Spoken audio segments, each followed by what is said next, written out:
Le grand front froid a balayé les principales régions de la Chine à la fin de la semaine dernière.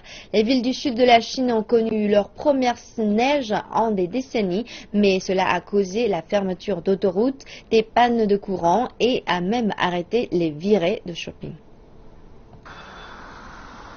Il s'agit de la première tombée de neige en 20 ans. Les habitants de Chongqing, dans le sud de la Chine, viennent de connaître la neige, qui ne tombe pas dans cette région de la Chine habituellement. J'étais tellement content de me réveiller et de voir de la neige ce matin. Nous n'avons pas vu de neige ici depuis 25 ans. Je n'ai jamais réalisé que ma ville pouvait être si belle. C'est tellement rare. Il faut que nous saisissons cette opportunité, que nous sortons et que nous jouons avec la neige. Mais l'excitation est rapidement retombée. Touchées par les températures extrêmes, de nombreuses autoroutes de la région ont été fermées.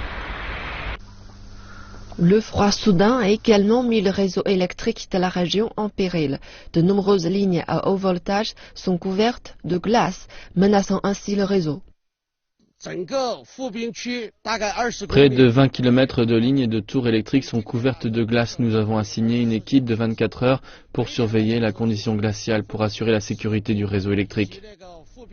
Afin d'éviter les activités en extérieur, dans ces températures anormalement glaciales, de nombreuses personnes ont fait des réserves dans les marchés et les magasins du sud de la Chine.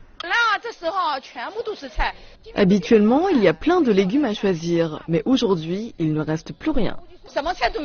Les gens font des réserves car ils ont peur de ne plus avoir d'approvisionnement à cause de la neige et de la circulation. Selon les experts météorologiques, le vent froid est dû à une température anormalement élevée au pôle Nord. La hausse inhabituelle de la température au pôle Nord a été causée par un vortex au sud de la Sibérie. Cela a ensuite affecté les pays en altitude moyenne, comme l'Asie de l'Est et l'Amérique du Nord.